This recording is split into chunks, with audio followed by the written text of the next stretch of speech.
안녕하세요. 금요 사건 파일 디바제시카입니다. 2008년 11월 27일 아침 9시 30분. 충북 옥천경찰서에 한 통의 신고 전화가 접수됩니다. 다급한 목소리로 제 지인한테 무슨 큰일이 생긴 것 같아요. 빨리 출동 좀 해주세요. 그렇게 경찰이 달려간 곳은 옥천에 있는 한 아파트 8층 가정집이었죠. 당시 집 안에는 한 남성이 망연자실한 모습으로 서 있습니다. 그는 이 집의 가장인 41살 김씨. 떨리는 손길로 그가 가리키는 곳에는 너무도 끔찍한 광경이 펼쳐져 있었습니다. 안방에 반듯하게 누운 자세로 사망해 있는 김씨의 아내 뿐만 아니라 그 곁에는 어린 딸도 목이 꺾인 채 숨이 끊어져 있었죠. 34살의 아내 백씨와 그녀의 2살 배기 딸이었습니다. 경찰이 발견했을 당시 백씨의 경우는 흉기로 목, 가슴, 배 부위를 10차례나 넘게 공격당한 상태였어요. 내장이 다 흘러나올 정도로 참혹한 모습이었죠. 그녀가 흘린 피가 범벅이 돼서 방 안이 피바다였다고 합니다. 게다가 어린 딸의 목에는 누군가가 강하게 짓누른 흔적이 있었는데요. 명백한 타살이에요.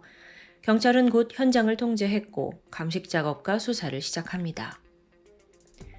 시신을 최초로 발견한 가장 김씨. 그는 아내와 딸을 잃은 충격, 게다가 현장을 봤잖아요. 그래서 그 혼란 속에 도저히 헤어나오질 못하고 정신을 못 차리고 있었어요. 신고도 직접 하지 못해서 지인이 대신 해줬고요. 좀 진정을 시킨 후에 경찰이 조사를 시작합니다. 가장 중요한 게 가족을 언제 마지막으로 봤는지 이 질문이었죠. 그러자 남편이 말합니다. 어젯밤에 아내와 딸 그리고 아내의 지인과 함께 밖에서 술을 마셨습니다. 그러다 밤 9시쯤 전 딸을 재우기 위해서 먼저 딸과 집으로 들어왔고요. 10시쯤에 아내가 만취를 해서 지인이 아내를 집에 데려다 줬어요. 저는 분명 딸과 아내가 모두 잠든 걸 확인했고요. 그리고 좀 한 잔 더 할 겸 새벽 1시쯤 처남이 운영하는 포장마차에 갔어요. 거기서 둘이 함께 밤새 술을 마시다가 새벽 5시쯤 사우나에 갔고 아침 7시 40분경에 집에 돌아왔더니 이렇게 아내와 딸이 죽어 있었습니다. 만약 김씨 주장이 사실이라면 그가 집을 나갔던 새벽 1시 이후부터 아침 7시 사이 누군가가 집에 들어와서 모녀를 살해했다 이런 시나리오가 되는데요. 그런데 남편의 말이 사실인지 경찰은 알리바이를 확인해야겠죠. 그래서 죽은 백 씨의 동생 처남 A씨를 조사합니다. 처남은 근처 아파트 단지에서 포장마차를 운영했습니다. 지난밤 두 사람이 함께 술을 마셨던 것도 사실이에요. 하지만 경찰 입장에서는 어딘가 석연치 않은 부분이 있었죠. 그 첫 번째는 신고 시각입니다. 앞서 말한 대로 경찰에 신고가 들어온 시각은 아침 9시 반쯤이에요. 근데 김 씨가 집에 시신을 발견한 건 그보다 더 2시간 일찍인 7시 반쯤이라고 했잖아요. 아니 그럼 왜 바로 신고를 하지 않은 걸까요? 그 2시간의 행적이 묘연했죠. 또 두 번째는 현장의 모습입니다. 사건이 발생한 집안은 외부로부터의 침입 흔적이 전혀 없었습니다. 사라진 금품도 발견되지 않았고 또 어수선하게 흐트러진 물세큰도 없었어요. 그러니까 이게 금품을 노린 강도의 소행이라고 보긴 어려운 거예요. 더 중요한 건 사망한 아내 백 씨에게서 그 어떠한 저항은이 발견되지 않았다는 점입니다. 만약에 낯선 사람이 와서 애하고 둘이 있는 상황에서 공격을 했다면 아내는 본능적으로 당연히 저항을 했을 겁니다. 근데 그녀는 흐트러짐 없이 반듯하게 누운 자세로 사망해 있었죠. 이건 자다가 무방비 상태로 변을 당했다고 볼 수 있는데요. 이걸로 미뤄봤을 때 범인은 모녀와 안면이 있거나 가까운 관계의 면식범일 가능성이 커 보입니다. 남편 김 씨가 수상한 이유는 이뿐만이 아니었어요. 그는 조사를 받는 내내 막 몸을 떠는, 아무래도 긴장을 해서 그랬는지 충격이 컸는지 막 몸을 떠는 모습을 보이곤 했거든요. 근데 그러다가 이내 평정심을 되찾더니 조사 내내 시종일관 차분하고 담담한 태도를 보입니다. 이게 막 일가족을 잃은 사람이라고 보기엔 좀 의아했죠. 근데 처음에는 또 뭐 신고조차 못할 정도로 당황해서 다른 사람이 신고를 대신 해줬잖아요. 그런 초기 모습과는 상반됐죠. 사건을 담당했던 옥천경찰서 수사팀은 남편 김 씨의 행적을 좀 더 면밀히 조사합니다. 그러자 새로운 사실이 드러나요. 사건 한 달 전에 아내 백 씨 앞으로 1억 원짜리 생명보험이 가입되어 있더라고요. 수혜자는 남편 김 씨와 딸이고요. 근데 지금 딸마저 사망한 상황에서 1억 원의 보험금은 고스란히 남편 김 씨의 몫이겠죠. 이후 경찰은 아파트 복도에 설치되어 있던 CCTV를 회수합니다. 그리고 그 안에서 결정적인 증거를 발견해요. 일단 영상이 찍힌 시각은 새벽 1시인데 이때 남편은 천안 포장마차로 술을 마시러 갔다고 했죠. 그 집을 나선 바로 그때입니다. 근데 딱 화면을 보니까 품 안에 뭔가가 들려 있어요. 자세히 보니까 수상한 검은색 비닐봉지였죠. 이후에 그의 행동 거지도 이상합니다. 유독 벽에 바싹 붙은 채 수상하게 걷는데 이게 마치 저기 있는 CCTV를 의식한 듯 보여요. 여기까지 확인한 경찰이 김 씨에게 당신 집에서 나올 때 그 품에 안고 있던 봉투 뭐였냐? 라고 묻거든요. 그러자 김 씨는 내가 뭘 가지고 나왔었나? 글쎄요, 잘 기억이 나지 않는데? 라고 제대로 답을 하지 못해요. 하지만 사건 발생 하루 뒤인 11월 28일, 그는 결국 진실을 털어놓게 되죠. 그의 이름은 김종무. 지난밤 자신이 아내와 딸을 살해했다고 자백합니다. 일단 경찰이 왜 모녀를 죽였냐, 이 살인 동기에 대해서는 보험금을 노린 거라고 추정했어요. 1억 원의 보험금 받을 게 있었으니까요. 하지만 여기에 김종무는 부정을 해요. 그리고 범행 동기를 전부 아내 탓으로 돌리는 겁니다. 그의 말을 들어보니까 평소 아내가 씀씀이가 굉장히 해퍼서 카드를 물쓰듯이 썼다고 합니다. 자기가 또 가게를 차려줬지만 하는 것마다 전부 다 말아먹었고요. 그러니까 김종무는 아내가 이른바 불량주부였다라고 표현을 하면서 죽은 이에 대한 비난을 멈추지 않았어요. 그러니까 자기는 가정에 충실하지 않은 아내에게 격분해서 살인을 저질렀다는 건데 이 말이 과연 사실일까요? 김종무의 과거를 좀 들춰볼게요. 이 남자 역시 경제관념이 전무합니다. 지금껏 한 직장에서 꾸준히 일해본 적이 없더라고요. 늘 동료와 마찰을 일으키고 사고 저지르고 또 이런저런 이유로 자기가 그만두거나 또 해고되기 일쑤였습니다. 사진관을 개업했지만 이마저도 빚을 지고 폐업해요. 그나마 이때 빚은 부모가 변제를 해주거든요. 부모님 입장에서는 마흔이 가까워진 아들이 결혼을 못할까봐 싶어서 부모의 전 재산과도 다름없는 집과 토지의 명의도 넘겨줬고요. 근데 김종무 이 자식은 유흥업소를 다니면서 흥청망청 이 돈을 써댔습니다. 그러던 중 아내 백 씨를 만났고 사건 4년 전인 2004년 결혼하게 되는데 이후에 아내와 살면서 아내의 부탁으로 4천만 원을 들여서 옷가게와 또 다방을 차려준 게 확인됩니다. 근데 이게 다 망했어요. 그리고 이번엔 소주방을 열었지만 이것 또한 신통치 않았고요. 결국 범행이 일어났을 즈음 김 씨 앞으로 1억 5천만 원에 달하는 카드 연체금이 쌓여 있더라고요. 그러니까 그는 내가 이렇듯 아내에 대한 불만과 또 생활고가 있어서 살인을 했다라고 주장하는데 생각해보세요. 아니 그럼 죄 없는 2살짜리 어린 딸은 왜 그렇게 잔인하게 살해한 걸까요? 여기에 대해 김종무는 아내를 죽이려고 할 때 아이가 옆에서 너무 큰 소리로 울었기 때문이라고 진술합니다. 또 이 사건의 유일한 목격자이기도 했기에 그냥 살려둘 수 없었다는 거예요. 아니 김종무가 이게 마치 말이나 되는 듯 진술을 하는데 듣는 사람 환장하죠. 경찰이 들어도 이게 과연 아빠라는 사람이 할 소린가 싶을 정도로 비정합니다. 그런데 여러분, 더 놀라운 사실, 살인을 시도한 게 이번이 처음이 아니었습니다. 김종무에 따르면 살인 계획을 세운 건 한 달 전부터였어요. 2008년 10월경이었는데 아내에게 불만을 품고 사전 연습을 한 거예요. 그래서 3차례에 걸쳐 아내가 마실 커피와 음료수에 수면제를 섞습니다. 잠드는 데까지 얼마나 시간이 걸리는지, 약효는 어떤지 테스트한 거죠. 또 수면제를 살 때는 그 거래 내역이 남지 않도록 친구들한테 대리구매를 부탁했어요. 이후 대형마트에서 범행에 사용할 17cm짜리 식칼을 구입했고 이걸 집안 보일러실에 숨겨둡니다. 그러다 범행 당일이던 11월 27일 오후 5시 김종무는 아내에게 미리 수면제 2알을 탄 커피를 먹였습니다.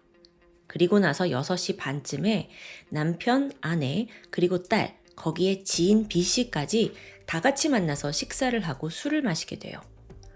참고로 여기서 지인 B씨는 그날 술에 취한 아내 백씨를 집에 데려다주고 또 나중에 경찰 신고까지 해준 사람입니다. 이렇게 저녁을 먹었는데 그때까지만 해도 이 아내의 몸에 있던 수면제 약효가 다 퍼지지 않았던 것 같아요. 근데 옆에서 남편이 자기 요즘 술 오늘 더 해. 괜찮아 내가 해 가서 재울게 하면서 술을 마셨고 그러다가 점점 효과가 발휘되기 시작합니다. 이건 다 김종무가 치밀하게 계획한 거죠. 그래서 일부러 더 많은 술을 권한 거고요. 아내가 점점 취해가는 걸 보면서 그는 딸을 데리고 집으로 먼저 돌아갔어요. 그러다 밤 10시 만취한 아내가 지인의 손에 이끌려 집에 돌아옵니다. 그리고 이때 김종무는 여보 오늘 술 많이 마셔서 목 되게 마르지 하면서 수면제를 탄 물을 한 번 더 아내에게 마시게 합니다. 백씨는 곧장 깊은 잠에 빠져버렸죠. 아내가 집에 온 지 2시간 반이 지나 새벽 12시 40분 김종무는 챙겨둔 장갑을 끼고 보일러실에 감춰놓은 식칼을 꺼내옵니다. 완전히 정신을 잃고 골아떨어진 아내의 얼굴을 이불로 덮었어요. 그러자 숨을 못 쉬잖아요. 그러니까 아내가 정신이 좀 들었는지 막 발버둥 치는 거예요. 이때 마음이 급해진 김종무는 그녀의 목을 졸랐죠. 그러다 아내가 막 하고 막 소리를 내니까 안 되겠다 싶었는지 옆에 둔 흉기를 집어서 배와 옆구리, 목을 15차례나 찌릅니다. 곧이어 아내의 몸부림이 잠잠해지더니 사망하고 말았습니다. 그런데 이때 옆에서 자고 있던 딸이 아빠 하고 울면서 자신에게 다가와요. 순간 그는 이 모든 광경을 딸이 지켜봤다고 생각했고 이 아이 또한 살려둘 수 없다고 판단합니다. 곧이어 오른손으로 딸의 코와 입을 막고 왼손으로 힘껏 목을 졸랐어요. 그런데 생각보다 딸이 죽지 않습니다. 그러자 김종무는 빨래 건조대에 가서 걸려있는 수건을 꺼내고 그걸로 딸의 목을 감아요. 그리고 양손으로 수건을 힘껏 잡아당겼죠. 정말 이걸 자기 자식에게 이럴 수 있는 걸까요? 곧이어 딸의 숨도 끊어집니다. 그렇게 살인을 다 끝낸 그는 피가 튄 옷과 흉기를 비닐봉지에 담아서 집을 나서게 됩니다. 새벽 1시쯤이었죠. 그 와중에 복도에 있는 CCTV 카메라가 있다는 이 사실을 알아챈 거예요. 그래서 벽에 바짝 붙어서 반대쪽 난간으로 몸을 움직였죠. 그리고 여기서 그 흉기와 옷가지가 된 봉투를 아래로 던져버립니다. 카메라에 찍히지 않게요. 그리고 나서 빈손으로 유유히 아래층으로 내려와서는 그 떨어져 있는 봉투를 주워들었어요. 다른 동네로 가져가서 증거물을 불태웠는데 이 중에 흉기는 자기 아파트 화단 밑에 파묻었습니다. 나중에 현장 검증에서 보니까 자기가 어디에 흉기를 묻었는지 정확하게 찾아냈더라고요. 여기까지의 범행 과정은 김종무 본인이 경찰 조사에서 직접 진술한 내용입니다. 그러니까 생활고 때문에 또 아내가 워낙 해퍼서 그렇게 모녀를 하루아침에 죽여야 했다라는 건데 이 살인 동기에 대해선 다소 의문이 남긴 합니다. 하지만 죽은 자는 말이 없기에 어디까지나 범인의 진술에 의존할 수밖에 없죠. 그런데요, 여러분도 느끼셨나요? 사실 김종무의 진술은 여전히 의혹이 가득합니다. 앞서 말씀드렸다시피 사망한 백씨의 몸에는 특별히 저항의 흔적이 없었어요. 흉기로 찔린 상처 외에 목이 졸린 흔적도 없었고요. 범인이 애초에 목을 졸라서 살해할 계획이었다면 흉기는 왜 미리 구입해서 숨겨뒀을까요? 앞뒤가 좀 맞지 않는 부분이 있죠. 그래서 생각컨대 그가 처음부터 아내를 매우 잔혹하게 난도질해서 살해했을 가능성이 있습니다. 중간중간 김종무가 좀 이야기를 만들어낸 것 같아요. 특히나 이 김종무가 교활했던 점이 있는데 경찰이 용의선상에서 벗어나기 위해 굉장히 주도 면밀하게 행동했다는 점입니다. 알리바이를 만들어야 하잖아요. 그래서 일부러 가족끼리의 저녁 식사 자리에 아내 지인 B 씨를 동참시켰어요. 또 이 B 씨한테 술에 취한 아내를 집에 데려다 달라고 부탁을 했고요.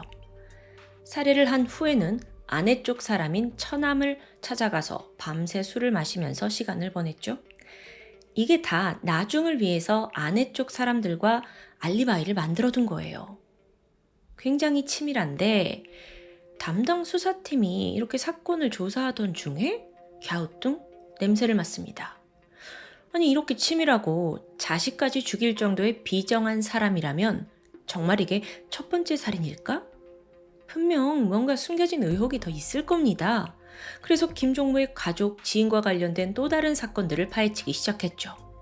그랬더니 2년 전이었어요. 2006년 6월 10일 새벽에 옥천군 옥천읍에 있는 한 주택에서 화재가 발생합니다. 이로 인해 안방에서 자고 있던 85살의 김씨 부부가 온몸에 심한 화상을 입고 병원으로 후송되지만 이틀 만에 숨을 거두고 말죠. 그리고 바로 이 숨진 부부는 소름 돋게도 이번 사건을 저지른 김종무의 부모님이었습니다.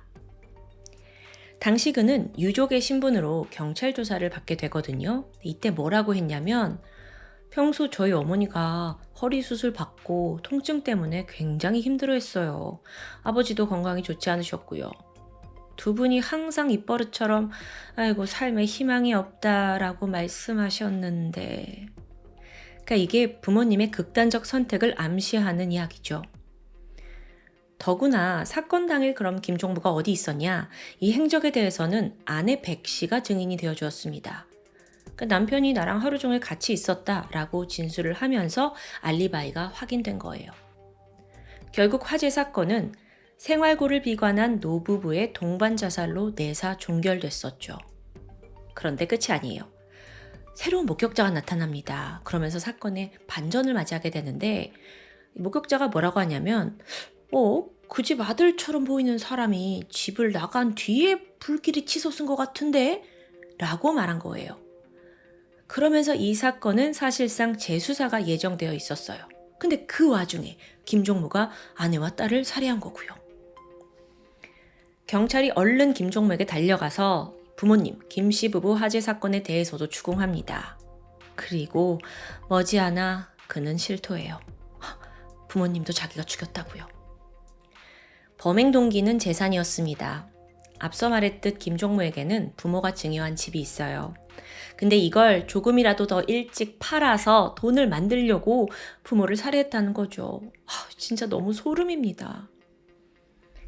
사건 당일 김종무는 부모님 집에 침입하기 쉽도록 미리 주방 뒷문 잠금 장치를 풀어둡니다. 그리고 새벽 1시 휘발유를 들고 몰래 들어가서 부모님이 잠든 사이 거실과 안방, 집안 곳곳에다가 휘발유를 뿌렸죠. 뿐만 아니라 부엌의 가스 호스에서도 꼼꼼히 기름칠을 해두었다고 해요. 그 다음으로 자기는 뒷문을 통해 빠져나왔고요. 창문 안으로 이렇게 손만 넣어서 탁 라이터를 붙인 거죠. 근데 사실 이 화재 사건이요. 조금만 생각해보면 이 노부부의 죽음이 동반 자살이다? 라고 보기엔 부자연스러운 점이 많습니다. 실제로 노부부가 허리도 불편하고 건강도 좋지 않았는데 굳이 집안 곳곳에 휘발유를 뿌려서 화재를 일으켜서 이런 극단적인 선택을 했다? 이게 이상한 거예요. 근데 유가족인 김종무가 먼저 나서서 극단적인 선택을 하신 것 같다라고 암시를 했고 또 이 부분을 경찰이 좀 더 꼼꼼히 수사하지 않았던 게 큰 실책이었죠. 어쨌든 그렇게 부모님이 사망한 후에 김종무는 4천만 원 융자를 받아서 불탄 집을 싹 수리합니다. 원래는 바로 팔아서 돈을 마련할 생각이었는데 예상과 달리 집이 팔리지 않았어요. 그래서 2천만 원의 전세로 넘겼죠. 그렇게 좀 돈이 손에 좀 쥐어졌는데 그렇다고 생활 수준이 나아진 건 아닙니다. 그는 최근까지도 수입 없는 백수로 지냈고 그나마 전세금으로 챙긴 2천만 원은 생활비로 진즉 사라진 지 오래였어요.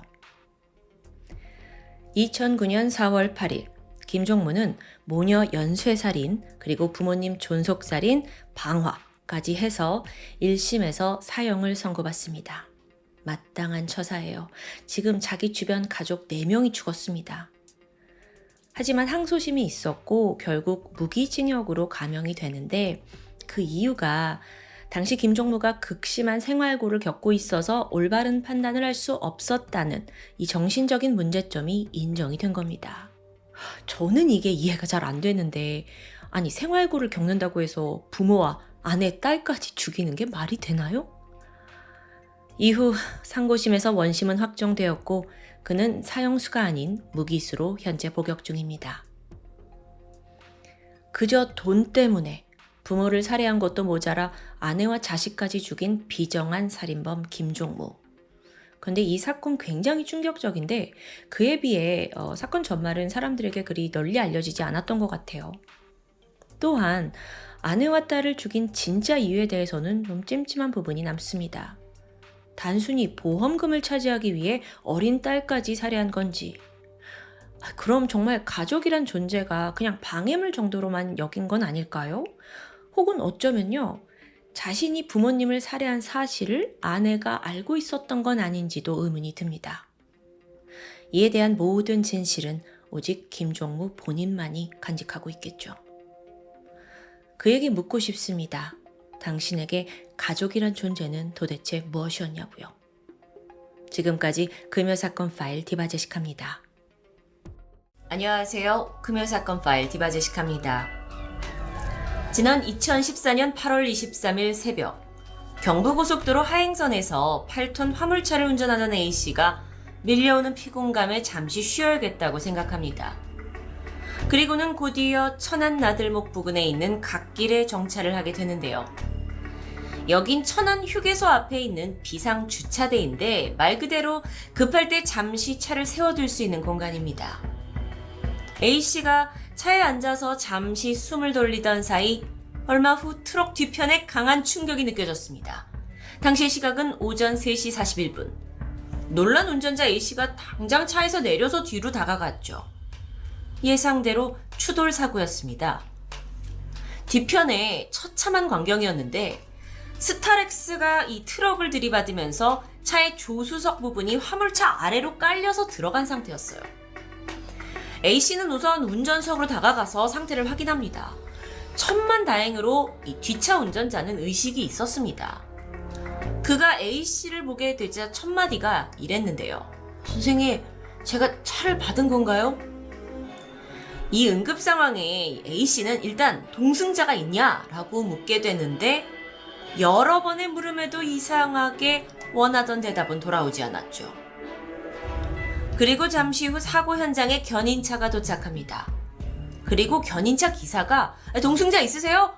라고 물어보자 그제야 이 스타렉스 운전자가 조수석에 아내가 타고 있어요. 그는 자신이 왜 여기 있는지 모르겠다면서 한참 횡설수설하는 듯 했습니다. 사고로 정신이 혼미해진 것 같은데요. 곧이어 119 구조대가 출동을 했고 다리가 끼어있던 그 남편 운전자는 차량 일부를 절단한 후에 구출됩니다. 근데 진짜 구조는 지금 조수석에 타고 있었다는 운전자의 부인이겠죠. 육안으로도 조수석이 거의 반파될 만큼 상황이 심각한데 딱 보니 안에 있는 그 아내에게 출혈이나 골절이 보이진 않았습니다. 그리고 얼마 후에 구조대가 겨우 그녀를 차 밖으로 구출해냈죠. 안타깝게도 이미 숨을 거둔 상태였습니다. 사고 당시 안전벨트를 매지 않았고 또 조수석을 젖힌 채 잠을 자고 있던 것으로 추정됩니다. 사망한 그녀는 24살 캄보디아 국적의 여성이었습니다. 갑작스러운 사망 외에 더 가슴 아픈 건 그녀가 당시 임신 7개월의 임산부였다는 거겠죠. 뱃속의 태아 역시 함께 목숨을 잃었습니다. 운전자였던 44살의 남편 이 씨는 그나마 안전벨트를 착용해서인지 부상만 입었는데 생명의 지장이 전혀 없었습니다.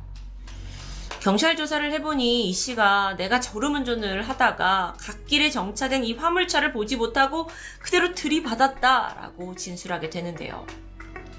한순간의 방심으로 졸지에 아내와 뱃속의 아이까지 잃은 정말 비극적인 사건이었습니다. 이후에 이 사건은 교통사고로 인한 사망으로 처리되었고 별도의 부검 없이 3일 후 캄보디아 아내의 시신은 화장됩니다. 그런데 얼마 후 경찰은 예기치 못한 곳에서 새로운 제보를 받게 됩니다. 바로 이 씨 보험회사 직원이었는데요. 그는 이 씨를 다시 조사해야 한다고 강력하게 요구했죠.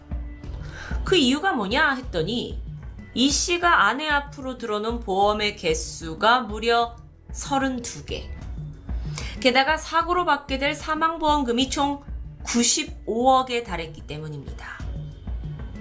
그래서 조사를 해보니까 남편 이 씨가 매달 납부해온 보험료는 400만 원이 넘었습니다. 물론 보험료가 많았다고 해서 이것만 가지고 보험금을 노린 살인이라고 단정 지을 수는 없겠죠.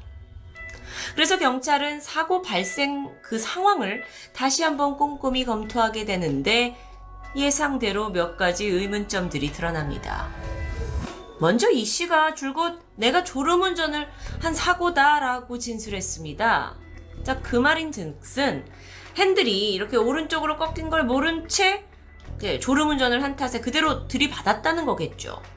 근데 정작 사고 장면이 담긴 CCTV는 그의 주장과는 너무도 달랐습니다. 영상을 보니까 달려오던 스타렉스가 갑자기 상향등을 켜더니 정차돼 있던 화물트럭을 그대로 들이받고 있었던 겁니다. 게다가 전문가 분석을 해보니까 이 차가 핸들을 오른쪽과 왼쪽으로 교묘히 틀면서 각도를 조작한 게 드러나요. 심지어 사고 직전에 스타렉스의 수동 변속기가 6단에서 4단으로, 그러니까 즉 인위적으로 변경이 된 사실도 드러나죠. 그리고 속도 역시 인위적으로 감속된 게 드러납니다. 자고 있었다면 이런 일이 벌어지지 않았을 텐데요. 자, 그렇다면 졸음운전을 했다는 이 씨의 주장과 달리 그는 분명 추돌 직전까지 의식이 남아있었던 것으로, 또렷이 있던 것으로 분석됩니다. 또한 추돌 직전에 상향등을 켜는 것도 쉽게 이해가 되지 않는데요. 경찰은 어쨌든 이 부분에 있어서는 정차된 트럭을 좀 더 잘 보기 위해서가 아니었겠냐라고 추측합니다. 정황이 이렇다 하더라도 섣부르게 살인을 판단할 수는 없습니다. 그 이유가 스타렉스 운전석이 사실 한 44cm 정도만 남겨놓고 겨우 충격을 피한 상태였어요. 그러니까 이것도 고의적인 사고다라고 보기에는 운전자에게도 위험 부담이 굉장히 큰 상황이었다는 거죠.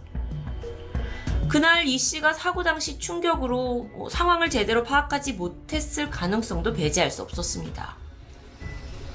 결국 명확한 진실을 밝히기 위해서 경찰은 폐차 직전이던 사고 차량을 겨우 수소문했고요. 내부를 뒤져보다가 아내의 혈흔이 묻은 이불을 발견해요. 그리고 그걸 국가수 분석에 맡긴 결과 숨진 아내의 혈액에서 디펜히드라민이라는 수면 유도제 성분이 검출됩니다. 죽은 이는 만삭의 임산부였습니다. 임산부가 수면제 성분이 든 약을 과연 먹었을까요? 알고 보니 아내는 이미 여러 번 유산한 경험이 있었다고 합니다. 그렇다 보니 생전에 아무리 좋은 약이라고 해도 절대 임신 중에는 입에 대지 않았다고 지인들이 증언을 했는데, 문제는 아내의 시신이 이미 화장된, 그러니까 없는 상황에서 이 죽음의 진실을 밝히는 것은 상당히 어려운 작업일 수 있습니다. 자, 일단 사망 진단서를 살펴봤죠. 사인은 내부 장기 출혈로 인한 쇼크사입니다. 하지만 초음파로 복부를 봤더니 특별한 출혈이 발견되지 않았다라는 소견이 있었는데 앞뒤가 맞지 않습니다. 게다가 그날 현장에 있었던 구급대원에 따르면 시신의 오른쪽 다리에서 이미 사후 강직이 보였다고 해요. 그리고 당시의 산소 포화도는 0.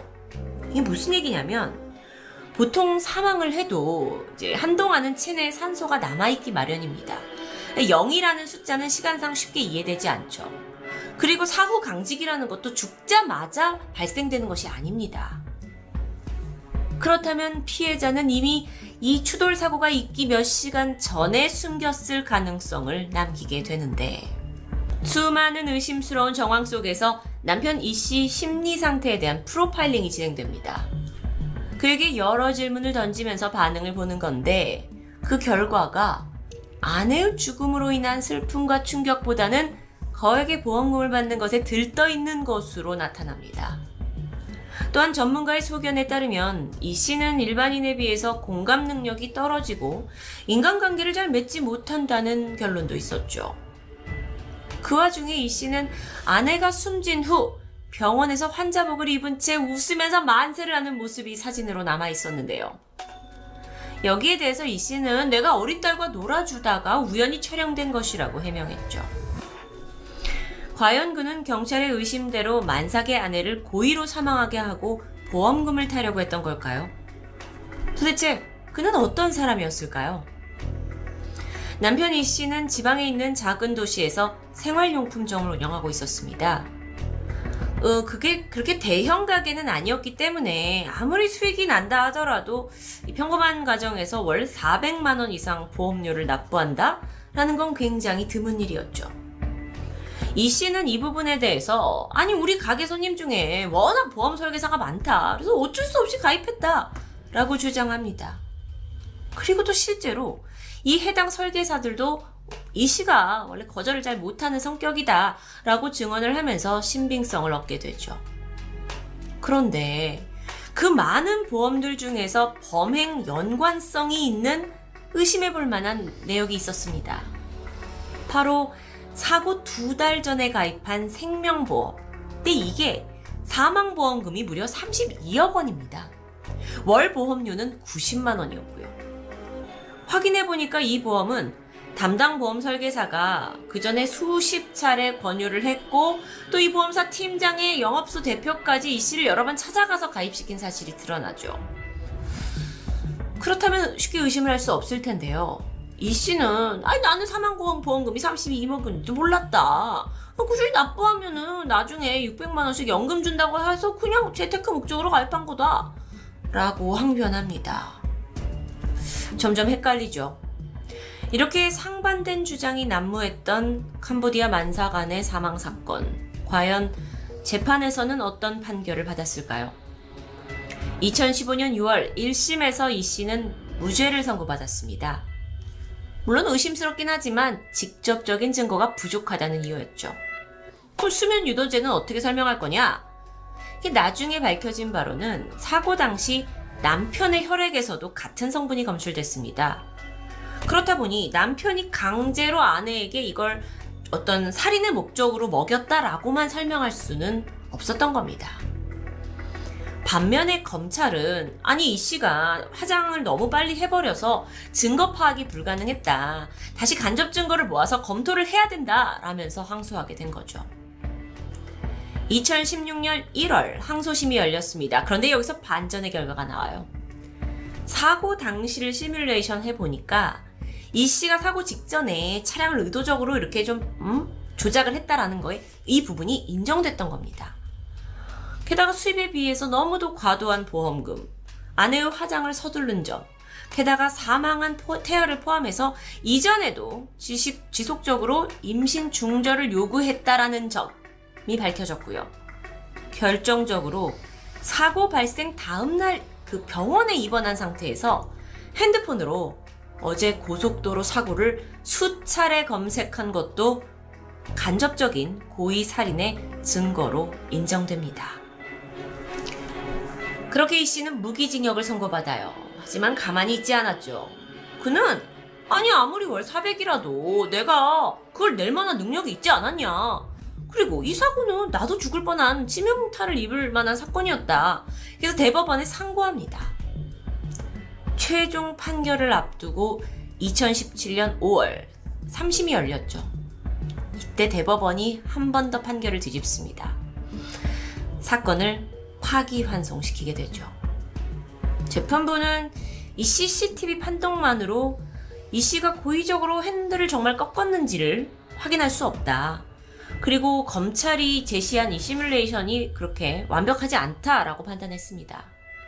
그리고 이 씨가 교묘하게 이걸 계획한 살인이라고 보기에는 좀 뭔가 수법이 즉흥적이고 합리적이지 않다라고 지적했던 거죠.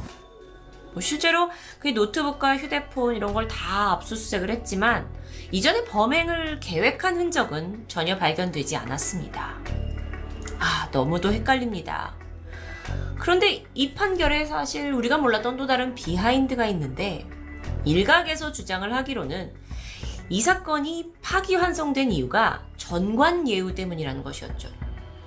전관예우는 판사나 검사로 일하다가 이제 나가서 변호사 사무실을 차리고 개업한 사람이 맡은 소송에 대해서는 유리한 판결을 내려주는 그들만의 특혜를 말하는데요. 대한민국에서 뿌리 뽑아야 할 부패 중 하나로 꼽히죠. 이 사건에서 이 씨가 고용한 변호사는 전직 대법관 출신입니다. 그렇기 때문에 이런 주장이 나올 수도 있고, 또 상대적으로 아내는 한국인도 아닌 캄보디아 사람이었기 때문에 절대적으로 힘이 부족했겠죠. 2020년 8월 2차로 열린 파기환송심에서 이 씨는 교통사고 처리 특례법상 치사죄 명목으로 금고 2년을 선고받습니다.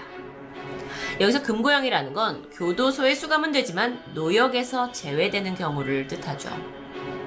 그리고 살인과 보험구 청구 사기 혐의에 대해선 무죄가 나왔습니다. 2021년 3월이죠. 제3고심이 열렸고 판결은 확정됩니다.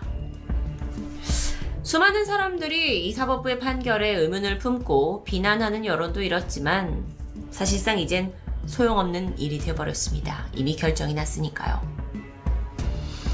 이 찝찝한 사건, 하지만 그나마 이 사건을 계기로 변화된 점은 있습니다. 앞으로 사망보험에 가입할 경우에 보험사는 가입자가 어떤 다른 보험을 가입하고 있는지 이 이력을 더 면밀히 살피겠다고 약속했습니다. 무엇보다 보험사 간에 가입한 내역을 조회할 수 있게 됨으로써 이상한 가입이나 중복 가입을 막을 수 있게 됐죠. 이건 앞으로 생길 보험 범죄를 사전에 방지하는데 중요한 역할을 할 것으로 보입니다. 한편 남편 이 씨는 지난 2016년 보험사들을 상대로 보험금을 왜 안 주냐 라면서 민사소송을 낸 상태인데요. 그가 이 소송에서 이긴다면 여태까지 이제 받지 못한 사망보험금 플러스 날짜가 지연되면서 붙은 이자까지 포함해서 총 보험금이 100억 원이 넘는다고 전해집니다. 물론 형사소송에서는 무죄를 받았지만 이건 민사소송이기 때문에 결론은 좀 다를 수 있다라는 추정들이 있지만 그렇기 때문에 많은 이들이 현재 이 재판에 주목하고 있습니다. 시신이 너무도 일찍이 화장당하면서 직접적인 증거 없이 간접적인 정황으로만 사망의 진실을 밝혀야 했던 이 어려운 사건. 이 씨는 무죄 판결을 받았습니다. 그런데 만에 하나 그가 고의로 사고를 일으킨 거라면, 또는 그가 미리 아내를 살해했던 거라면 그는 아내와 뱃속에 있는 자식까지 희생시키면서 보험금을 타고 싶었던 걸까요? 항상 재판 결과가 사건의 진실이라고 볼 수는 없기에 저는 개인적으로 여전히 의심의 눈초리를 버릴 수 없었습니다. 여러분의 생각은 어떠신가요? 금요사건 파일 디바제식합니다.